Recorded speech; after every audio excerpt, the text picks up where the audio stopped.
Hi, everyone. Thank you again for turning into another episode of Subscription Prescription, the podcast dedicated to helping you figure out your e-commerce subscription program. I'm very honored and excited to be joined by today's guest, John Roman, CEO of BattlBox. I've known John for several years now. He's just one of those great, amazing people that's always giving and always trying to help people figure out, as well as running an awesome brand. John, thanks for joining, man. Yeah, thanks for having me. I'm excited and thank you. Thank you for the kind words. Absolutely. And so for those of you who maybe aren't so familiar with you or with BattlBox, would you mind just starting out by just telling us a little bit about you? I know you're in Atlanta, and a little bit about the BattlBox brand. Sure. So I'm in the suburbs of Atlanta. Originally from Northern Virginia, but I've been down here since '92. So I think I'm a Georgia native at this Yeah, point. absolutely. So BattlBox started in early 2015, which was kind of that boom of subscription boxes. That was around the time that I think Birchbox had about to have $1 billion valuation and was the golden child and poster child of like what everybody wanted to accomplish. It came out of a need. So my ex business partner, his fiance was getting a monthly Birchbox, and he saw Okay. that like genuine excitement unboxing experience, wanted it for himself, looked online. He's an outdoorsman, wasn't anything, and next thing you know, we had BattlBox, and we're off to the races. We were on Cratejoy. Okay. Yeah. Props are deserved. 2015, Cratejoy was this amazing concept platform. I could know nothing. I could know literally nothing about any kind of web development. It was drag and drop, create a template, and I'm live within probably a couple hours. And Absolutely. the subscription box piece, you're pre-selling for the first month you launch. So it was like very, very, very easy. We eventually outgrew them, and Sure. a couple events that led to us deciding to leave. We were their largest merchant at the time when we left. Okay. Um, You don't have that in your LinkedIn profile. We were the largest Cratejoy customer when we left. Is that not so? no, I I'm don't. just I kidding. also have Forbes 30 under 30 for a bunch of Okay. reasons. So one of the things that I talk about all the time on subscription prescription is offers and trying to understand your customers. And so I'd love to like dive in a little bit of just understanding like what was the initial offer you guys were coming up with? I mean, obviously you're talking about, Birchbox, but what was the initial idea, thesis of how you started? And Sure. then my follow-up question will be is how that has changed over time. Okay, so when we launched, we had these 4 tiers, same like we do now. There's the basic, there's the advanced, there's the pro plus. Unfortunately, inflation has changed the prices that they were in 2015 versus now. But when we launched in 2015, the basic was 25, the advanced was 50, the pro was 100, and the pro plus was 150. Um, our theory or hypothesis was that basic box was going to be our bread and butter. Mm-hmm. And it was, there was going to be a couple advanced people, couple pro people, and we figured we were going to have a very small percentage, maybe 5%, that were in that 150 a month box. It's a lot of money to spend, and we were 100% wrong. From the jump, the Pro Plus was our most popular box. Even in the beginning, it was about between 30 and 35% of all of our customers. The highest tier, Yeah. the Pro Plus was the 35% of. Fast Wow. forward to today, 48% of our customers are in the Pro Plus, Jeez. which is What do just you, absolutely mind-blowing. so I'm curious, like, so you start off or you selling that, like, what, I mean, obviously you get immediate feedback because people are choosing to purchase that, but what are some of the reasons why you thought like that you found out of why people decided to pick the premium option? And I love that too, because I think Chris George does this at Subta too. He's like, this idea of like, you should go after premium because those people have more money to spend and people are going to value it more. So I'm curious Right. to hear from you, what like with BattlBox, what was it that was getting people on the Pro Plus plan that you found out? So, it was interesting. We saw initially Um, initially, it was lower than what it would quickly become and slowly grow, and it's really interesting. So it's changed a lot through the years, but initially it was just a single cardboard paper that went in the box, a little 5x7, and then fast forward now it's this beautiful book that goes through everything. But the box is all stacked on top of each other, and Okay. so if you had the advanced box, you got all the basic stuff and the advanced stuff, and so on. So the Pro Plus got everything from the other three, and until to this day, even the booklet, we show all four boxes Oh, in the graphic presentation, and so you're constantly seeing what you're not getting. right. Um, further, even from the jump, even though we thought basic was going to be big, we thought it was going to be the biggest. Um, our initial strategy of sending to YouTubers and influencers, we only have ever sent the Pro Plus. We just send the big one. Right. Um, That and makes I sense. don't know Why would you if waste we did it a with the basic right box on them? strategy. I don't think we necessarily said, "Oh, well, we're going to show that." We wanted to. It was easier because that had everything, and a viewer watching a video could say, "Oh, well, there's four different tiers." I don't think we realized that by showcasing everything, that that was going to work in the way that it did. It's easy to look back and with hindsight and be like, "Oh yeah, it was part of the strategy." It wasn't. It was just easier to send the big box. Interesting. Well, but see, I like that though too, because again, like I think what I love about that when I think some of the limitations with other subscription brands are running into is like when you're only selling one product or you only have one thing you're offering, there's no comparison on site. People are having to make other comparisons to what they've experienced. But on your site, people can see a difference between all the different things that they could get and get introduced to items they might not have thought of before and are feeling what it sounds like, feeling either some FOMO or just, this is just really cool. I'm going to pay more for it so I can get more stuff. Yeah, 100%. I think Yeah. it's all of those, right? I think there is a little bit of FOMO. We see a lot of people come in at the basic box or advanced box, and as their lifespan with us goes, they gradually upgrade. We make it very easy in the dashboard to upgrade, and we Okay. occasionally have promotions to try to woe them into Right. upgrading. So it's a gradual thing because of the FOMO.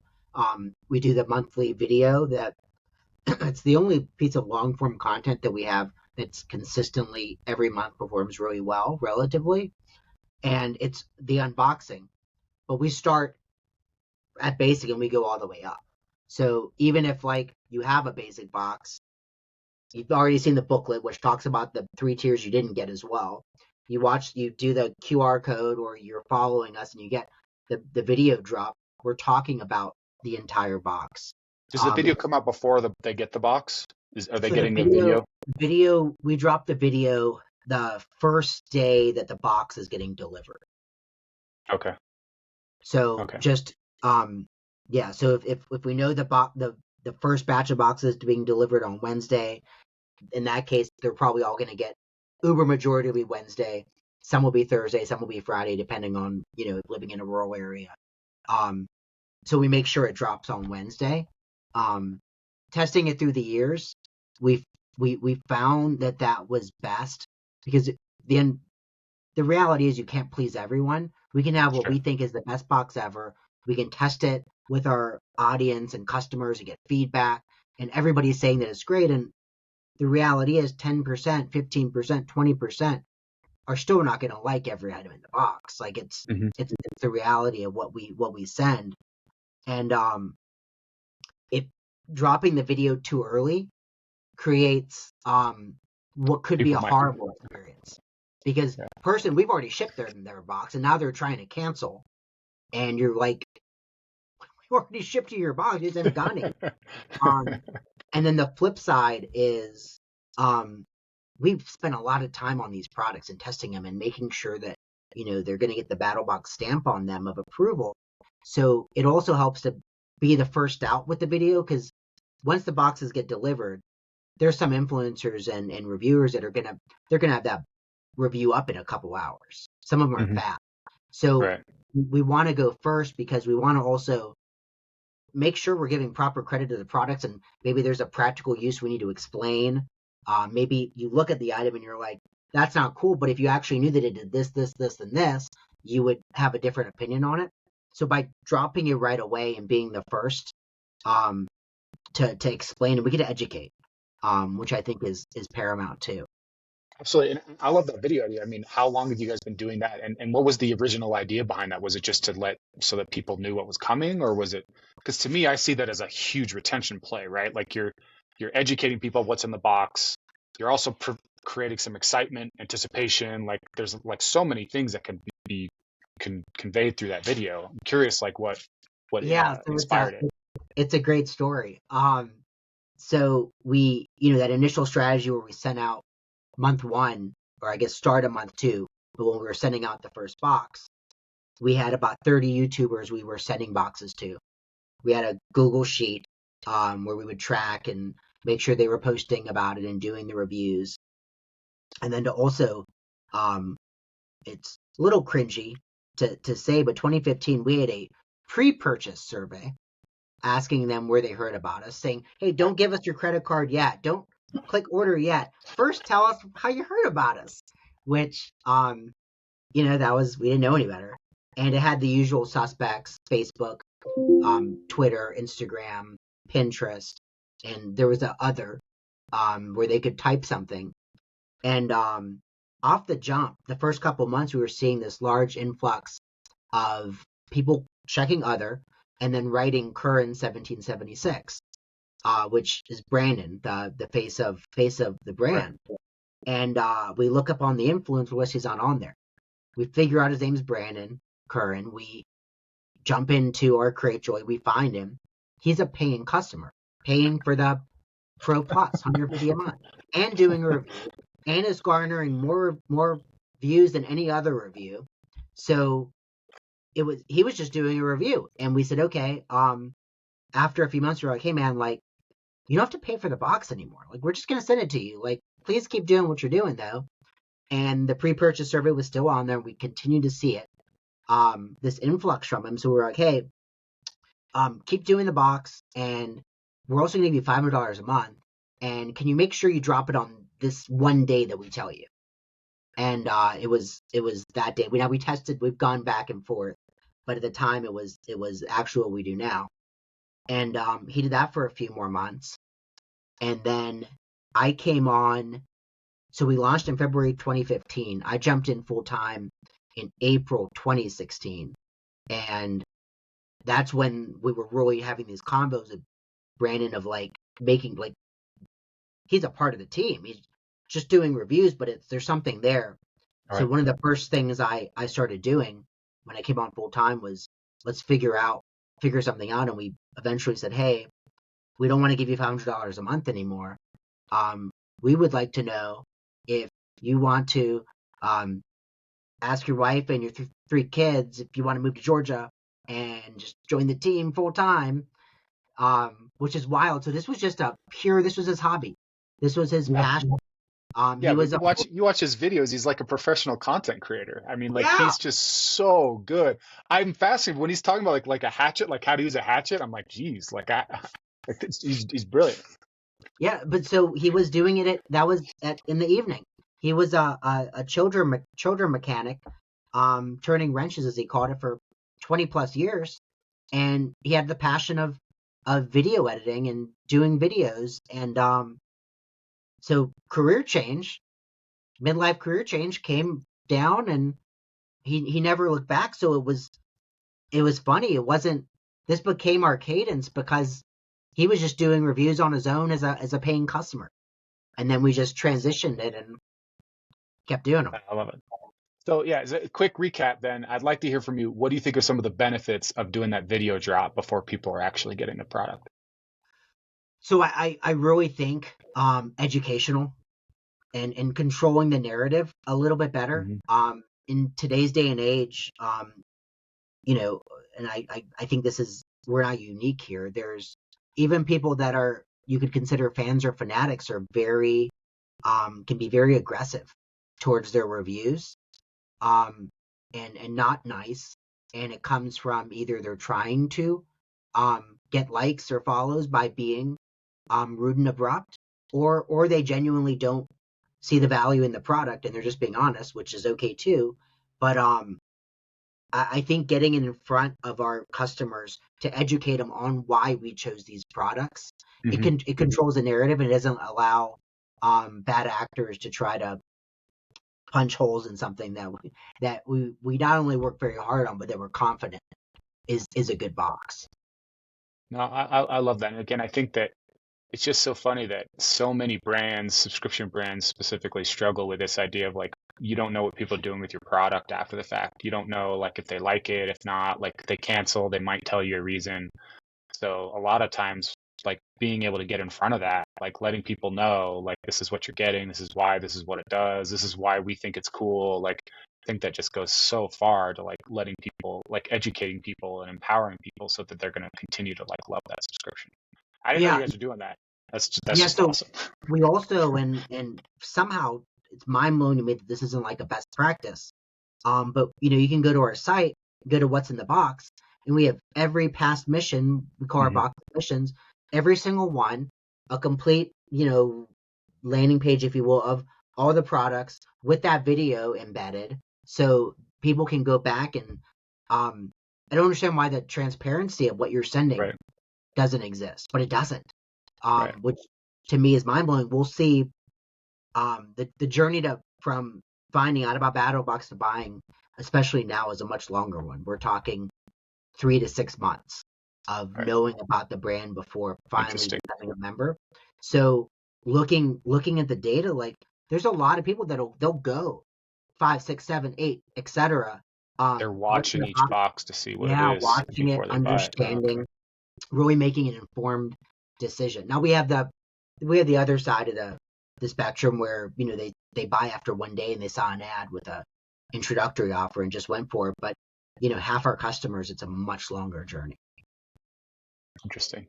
And I do think content itself is underplayed, like especially for like, again, once you reach a certain size, you have a million people doing a million things. But when you're growing and trying to figure that out, like content is one thing that's I think easier to scale. Like instead of having to put an extra $5 or $10 of a gift in every box, you can make a video for $1,000 that you then send to everybody. You know what I mean? Like that's why Right. like milk. Have you heard of Milk Bar's first bite delivered club? Like they send out a desserts, special desserts early to a select group of members, and they create a video between the head chef and the founder just talking how they came about those flavors and that idea, over the past few months and why they love it. It's just like an Which is, extra perk. They yeah, just include it.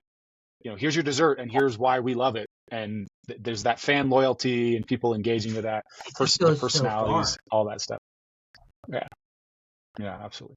Okay, now there's so many things we could talk about your marketing and acquisition strategies because you've got a Netflix show, the tank. Like, I would love to hear more about some of the fun ways you guys have decided to market BattlBox because I want to stress I think that most brands don't think through a brand lens of what are fun ways I can show people about that are on brand, right? Because you're doing things that are on brand for BattlBox when you're doing that.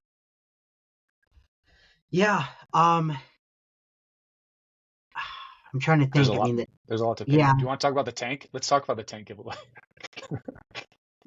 So the tank's an easy one. Yeah. Um, so that was an interesting piece because um we had started to see some success with the short form content. To this day, we still haven't figured out and really honed in on scalable long form content. Besides the 30 to 45 minute what's in the box review every month that consistently does well, all of our other long form is pretty hit or miss. So we knew we wanted to do something long form. It was the beginning of January, and there were rumblings about Mission 100 as our 100th box, our 100th month doing this, and there were a bunch of in our groups unrealistic expectations of what we were going to put in the 100th box. Like we're not sending everyone a car. Would love to. The economics aren't there. Like we have a decently sized team. We don't want to go out of business.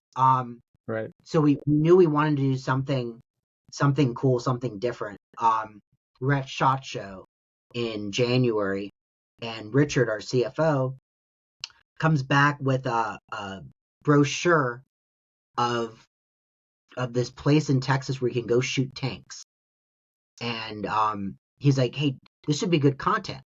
I was like, "It'd be great content. Like, we should plan a trip out there and like shoot some tanks and film it. This is awesome." And then at the same time we were talking about that, these people were having, there's all these rumblings of what's going to be in the box. And we're like, man, like, this is like, if we don't send them a car, they're going to be upset. So the idea morphed into golden tickets, where we took 5 Willy Wonka style golden tickets, put them in 5 boxes randomly, and if you got a golden ticket, we flew you, or you could, one person drove to Texas, and we put you in a tank. You shot the tank downrange at a target, and if you hit the target, we were going to give you $100,000. So it was like very wild, Willy Wonka, different approach. But we wanted to do something for our customers, Sure. and we couldn't give them all a tank. Right. So we had to like find some kind of balance. How But do you it was feel like that affected, how did that affect the business from like a customer like appreciation standpoint or content benefit acquisition? Like, what are some of the ways you think, other than just that's just a really cool way to reward your customers? so we did an interesting thing. We renew our customers once they've been a customer and a member. We renew them on the 15th every month. Renew them on the 15th. The box ships between the 4th and the 9th the following month. And then, after renewal to the actual ship, there's all kinds of groups talking about what's potentially in the box. We'll occasionally drop teasers. We build up the excitement of it. We announced the whole tank golden ticket contest 3 hours after the renewal. And if you weren't a BattlBox customer, you couldn't enter the contest to shoot the tank. We announced it after the renewal already happened. Mhm. And we wanted to do it for the customers. No, We that makes didn't want sense. it to be a sales tool. And what better way to eliminate the possibility of it possibly even being considered a sales tool if we announce it after the contestants are the potential contestants are already decided because they're active customers. So we didn't get any kind of uplift or benefit of new customers, but we had amazing retention during the 3 months leading up to the event.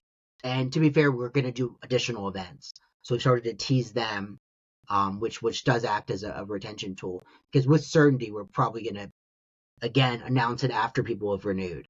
Right. Okay. Because I'm not a fan of, like, we might figure out some kind of hybrid of the two, but it's done for the customers. It's a surprise and delight. Well, I like that still too, though. I mean, and the content from it can be top of funnel, right? Like it helps with overall awareness for the future and getting BattlBox in front of people maybe that hadn't heard about you. I mean, I loved the videos. Watching you guys shoot the tank was freaking cool. So, Yeah. but I think that's a good strategy, though. You're locking people in. I think there's something to be said, though, for that. Like, if you're not locked in, you don't get the opportunity. Yeah, it was. I'm glad it's the way that we did it, because we just wanted perception's reality, and we didn't want anybody to possibly perceive that this was anything but what it was supposed to be. Okay, switching up gears a little bit, then talking more retention strategy. What are some of the things that you do at BattlBox to help retain customers? Like if that's, whether you're talking like tactically, like cancellation surveys, or maybe higher level stuff, like what you just said, you did that giveaway only to existing customers. What are other ways, like win back campaigns, marketing strategies? Are you guys showing ads or doing other emails in between? What else do you think is contributing to retention for you guys? Sure. So we do a lot. So we were already focusing on retention before it was the cool thing to talk about. This is, I'm talking 2019. 2020 before like the past 6-8 months where like all of a sudden all these brands now they care about retention because acquiring is difficult. So we do a lot. So one of the big things, and this is one of the huge initiatives we're currently working on, is we want to provide value to our members besides the actual items in the box. Even though there's a value prop for the items in the box, you spend $200 after sales tax and shipping, and it's probably $350 worth of stuff. It's a great value prop. We don't want it to be about that at all. We want that to be icing on the cake. So we really want to provide additional value to them. So contests, giveaways. Last week, I personally posted in our members only group every single day of the week and gave away about $200 worth of stuff every day. Anybody from the team could have done it, but I wanted to do it. Like I want them to know how important they are to us. So the interaction, the community piece, I think does help. Because you're with a Facebook, are those Facebook groups, or how are you managing the groups? It is a Facebook group. It used to be a Reddit style forum. Like I think we used pro boards, and then we eventually migrated to a Facebook group because you could have more control over the group. When we're talking the usual tactical stuff, so it's funny. I was talking with our account manager at Recharge, Paul, and we talk about churn strategy, and everybody's always talking about active and passive churn, right? The two types. So there's active churn, passive churn, and there's actually a third one, proactive churn, which people don't talk about it, but like it matters just as much as the trying to get the cards to work. And that's our focus. It is that. It's creating additional value. Now we go back to the traditional tactical stuff. We have a cancel flow where we find out the reason why they want to cancel, and depending on what type of customer it is, how long they've been with us, what type of tier they're with us for, we'll present a potential solution to the reason that they're canceling. Jumping to hopefully before that point, so we noticed there's a couple, like if you're looking at the waterfall of the customer monthly cohorts and watching them slowly get down to zero, we saw two irregularities at 2 points in the lifespan where it just dipped a little bit more than it should have. So we have two automation flows that reach out to those customers and just give them an automatic discount on their upcoming renewal. So that's been really interesting because then now we've curbed those two anomalies, and it's only a couple percent, but it starts adding up because it's every month. So are you doing that for everybody, or are you identifying people that are more likely to churn, or is that just offered? Like, for example, say it's month 2 and month 7, everybody when they hit month 2, they get a discount. Everybody when they hit month 7, they get a discount. Right now it's all. It's right now it's all. But we'd like to get. We're doing some testing, looking at specific tiers, but we'd like to probably get a little bit more granular and not just give it away to give it away. Well, that's one of the things I hope AI will be able to help solve, is being able to identify a lot of those different factors and uncover like what segments are actually at risk instead of just like, it's such an opportunity too. Yeah. Because the data is there, the keystrokes, the behavior is there to tell us if AI can just point us in the right direction. Other than that, so after we lose someone, so after we go through dunning, and we're trying to process the card instead of just giving up. So during the dunning process, we sent 5 emails and a text message. After the dunning completes, but before, so we start on the 15th of renewal. On the 26th, the renewal phase is over. But they still have at that point on average 6-7 days before they're going to miss out on the box. So at that point, we take an export of everybody that didn't successfully process, and our CS team manually reach out to try to see. It's coming from a different place. Instead of coming from Klaviyo, it's coming from Gorgeous. So there's the possibility of one of them and one of them not getting past a Google spam firewall and ending in the promotions folder versus someone making it directly. So that helps. We then have win back campaigns that start typically between 60 or 90 days from leaving, and those are just your traditional email SMS campaigns. Sometimes with offers. It's all. I would imagine it'd be pretty nice being able to show people what they've missed since they've been gone. Yeah. As a pretty nice marketing tactic. And that's one of the pieces is showing. So Good. Yeah, I'm curious. Then, sorry, I was going to say okay, so you guys are doing a lot. You have a big team. Like retention, obviously, something you've heavily invested in. You said from the beginning. Like for maybe a smaller brand, I think one of the common things I hear a lot from people is feeling overwhelmed by all the things they could do, right? And that's one of the things I hate when I'm helping a brand try to figure it out is you're looking at a BattlBox or maybe you're looking at a Birchbox or somebody who's massive who has all these resources, time, all these things they can do. If you're looking at retention, starting over, small team, small customer base, what is one of the one or two things out of what you've been doing or what you've seen that you would pick to focus on? Because again, you can't go after everybody, everything. You shouldn't, right? But where would you focus or start if you were looking at retention? If I'm looking at retention, it's creating additional value. Yeah. It's creating value outside of just a tangible item that they bought, even if it's a digital. Besides what they actually purchased, providing value outside of that's unasked for. But providing that value, I think, is the best thing you can do, and probably the most impactful. It's like you're reading my mind. One last thing in the list of too many things to do. We tested from 12 days all the way up to a year from leaving with phone calls.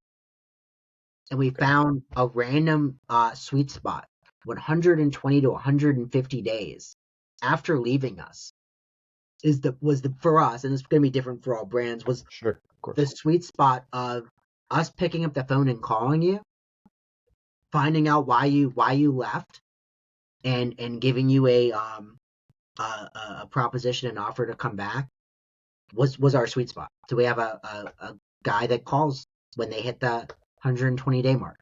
Love it. Yeah, that's a little personal element. I mean, well, that's the thing though. Is like if you're a small brand and you're still the founder doing all that stuff, like you should be doing something like that because that's how you're going to learn more than. And that's another one man team. You can still pick up the phone and talk to your customers. And it's some people are cringy about that. That's the best thing. These people did the hardest thing possible. You got them to do the hardest thing possible. Give you their credit card number. Talk to them. They'll tell you what you're doing well, what you're not doing well. You probably have to have some thick skin and not be argumentative. Like they're helping. They can help. But I feel like in almost every circumstance, though, even if you're a small brand, like people feel a little bit honored that you're calling them. Like like you're the founder of this company. Like, oh wow, you took time to call me. It's going to put people on take them off balance a little bit. They're not going to maybe be as angry or mad. They're going to be like give you honest feedback, just because they've got you on the phone. So those are the two things: create additional value and pick up the phone. Talk to your customers. They're going to tell you exactly what you want, what you need to hear. Maybe not what you want to hear. What you need to hear. Well, again, I think I feel like I had this conversation 2 or 3 times this week with other brands, which is, you start out with assumptions. It's all like the example I like to use is just like, CBD for sleep. Like we all start out with assumption, oh, people want to sleep better, but it's the reasons why that they're buying it. Is it because they're having trouble falling asleep because of stress or because their partner snores or because, like there's all these other reasons that are motivating somebody to get that. Once you start to understand that they're almost always going to be a little bit different or very different from Right. what you assumed, but you have to find that out and then you start iterating. And so, So many times we've gone on an assumption, tested it by talking to our customers, and we're just vastly off. okay, cool. So in that vein, I'm going to introduce a new segment on this, and I'm going to probably get myself in trouble here by locking in stone. We are going to be releasing a YouTube channel soon. I'm going to link the video for anybody who's listening in the show notes so you can check out the actual episode, because what I'm going to start doing now is we're going to do a screen share, and John is going to walk us through. I'm basically just going to ask him to do a teardown of some questions on the site. It's going to be really fun just to kind of like unpack some of these assumptions. And one of these things that I was kind of curious about was like, the pricing tiers and stuff. So I'm really excited to kind of hear more from you about that. So let's pull this up. Let's talk BattlBox. Can you see the BattlBox website, John? Yeah. Little Okay. email capture. We're going to Okay, cool. survival skills. Yep. Yeah, so I'm curious. Let's start right here. Like, how successful is this pop-up for you guys? And have you tested a lot of different things that you can use to give away? Because a lot of people will give away a discount as an email capture. Yeah, so this was not something we had off the jump. There are a lot of iterations and pop-ups.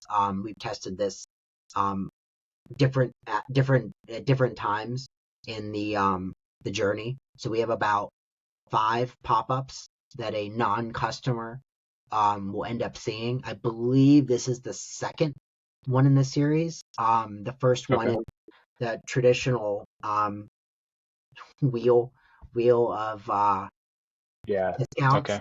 which Right. I hate that it's the first thing, but it's just performed the best, and people love the gamification. This was interesting because it's just a digital product. We wrote an article on the 12 outdoor survival skills that everyone should master, and we're just going to share it with you.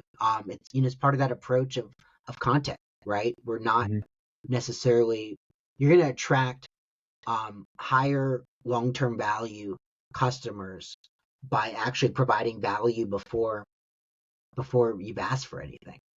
We have asked for their email, and we are going to market to them afterwards. But Sure. But that content speaks to the ideal customer, right? You want people that are interested in survival right. skills. Those are the people that are going to like BattlBox the most, right? Yeah. And is this grenade reel on this guy's backpack? It's not. Just curious. Okay. Fair All right, question. cool. All right, cool. So you got reviews up here. I'm curious about like the choice for these two options. Obviously, Pick Your Box is starting the sales process, but products from show, is this like targeting for people that are coming over from like seeing the Netflix show or what? So for the longest time, we just had the Pick Your Box. We just had the one CTA. When we had the Netflix show drop in July 2020, we tested both just the Pick Your Box still, and then the products from the show. What we realized is, and that traffic still exists today, about any given month, 10 to 15% of all of our new traffic is from new customers, is from people watching the Netflix show. It's years later, it's very, very, very long in the tooth. And it's a different type of buyer. They're not coming to get a subscription. It's the reality. Now, we hope to engage with them and get them a subscription later, but they're not coming to just go buy a subscription. They saw a cool product on the show, So they want something specific. They want something specific. They saw something. So we have, I think, even broken down by every episode and the product from it. Okay. Oh, that's really cool. All right, let's see here. Okay, so there's always talk about people what they put in their tabs or not. So like this is just looking at, I'm assuming, okay, so people can see all the different pass boxes. If they want a gift, what's the difference between the subscribe? A subscribe goes right to the tiers, and then shop is showing a bigger list. Okay, Yeah, shop so is everything, the 600 SKUs we have in the one-time marketplace. And you're teasing the next a giveaway cutoff. Is this something new, doing the giveaways like this, or? Yeah, so we have So the three things on top, there's the next shipment cutoff. So you have to order by that date to be included in the upcoming mission. Hmm. Far left is a monthly giveaway. So every month we have a monthly giveaway. We partner with one of our vendors, and we give product away. I think we use Gleam for that, and it's simply lead capturing. Okay. We want our existing customers to also, you know, have the chance. So we want to keep it front and center, but it's another just a lead capture. I love it. And I love how you call it bag instead of cart or something else. And Yeah, it's just little touches that like that are just on brand that make me happy because it's not like rocket science or that hard to change. But right. you're getting a bag, you're going outdoors. Yeah, So I'll tell you, I'll start by telling, and one of the things I love about this new segment that we're starting is my assumption from looking at this page as a quote unquote expert subscription offer guy. I'm curious why the Pro Plus isn't on the far left because people like seeing the anchoring principle, but you're telling me that is the actual bestseller. That is not a hype or a it's prop. actually true. Yeah, it's actually true. Actually true. It really is the bestseller. So um, we've tested this a few different ways. Um, we will occasionally do additional testing on landing pages where we will sometimes move it up front. We do see it perform better sometimes up front, and a reverse order where it goes Pro Plus, Pro, Advanced, Basic. Um, Right. but we've tested it enough times where showing it in the actual order of it being built, for some reason, it performs the best. Yeah, I Which love it. you wouldn't necessarily thought. Just like you wouldn't think if you select one right now, what happens after that is the right move, but it is.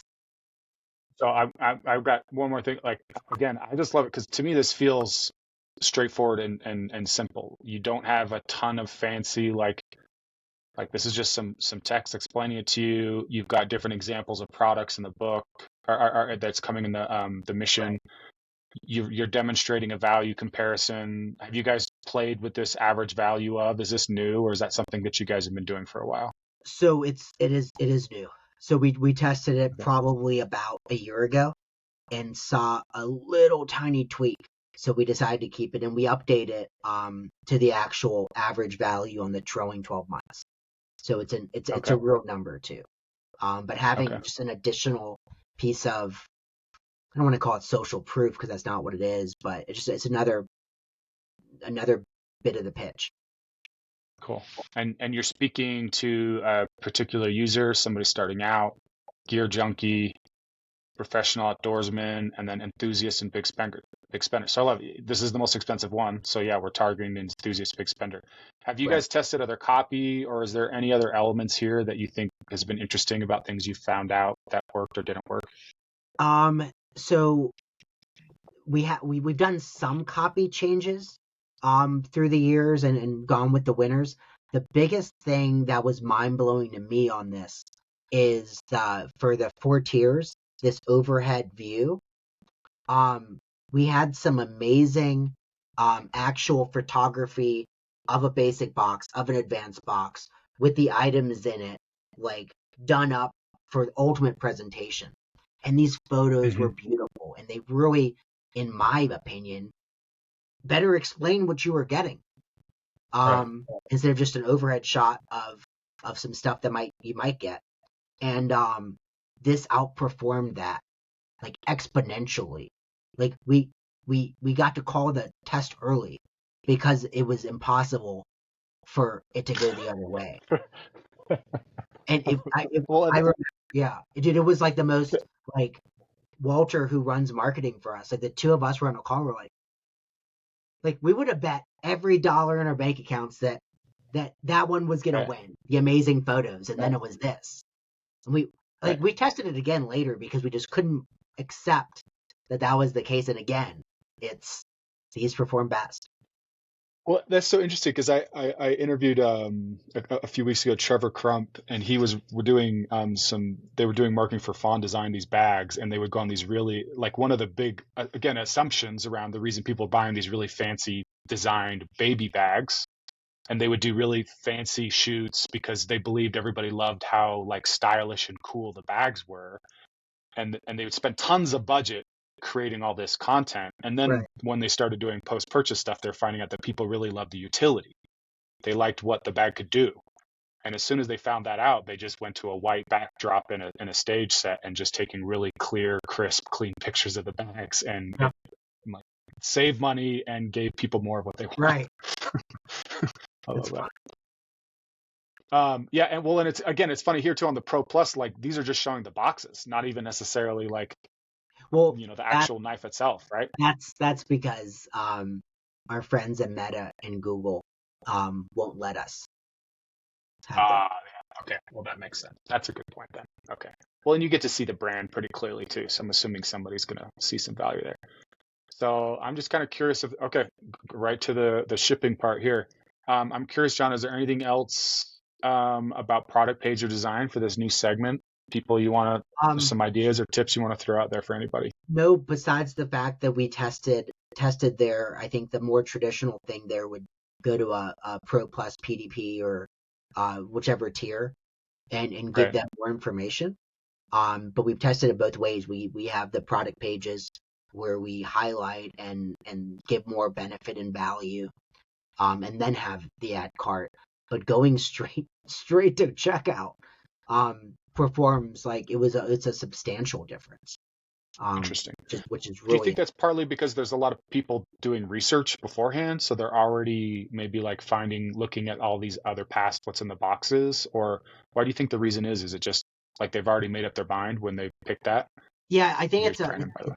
I think you're spot on with all of that. So we do see the earlier in the journey people that are just like clicking buttons and going for the first time. They don't convert. That doesn't help them. But they weren't going to convert anyway. They were going to go to the next page and read some more, and then probably still not buy. They would need to inundate and get some more information before making the purchase. So I think it's exactly that. It's the high intent purchasers. They've already made the decision, and now another page is just slowing them down, like a pre-purchase survey. No, that makes sense. Cool. All right. Well, John, this has been great. I want to thank you for coming Yeah. on. Again, just some highlights and recaps of testing, getting under the assumptions. And you talk, my favorite buzzword in subscriptions, I think, is offer, that value, like showing people what they're getting. Thanks again, man. You're awesome. I love what you're building, what you're doing. If anybody would like to connect with John, you can find him on LinkedIn. He's pretty active there. He's also really active in the Sub to Sub Summit community. Are you going to be in Dallas next June? I am. Is that on yeah. on the internet? Okay, cool. I missed the first one in 2015, but I haven't missed one since. Okay, cool. Well, my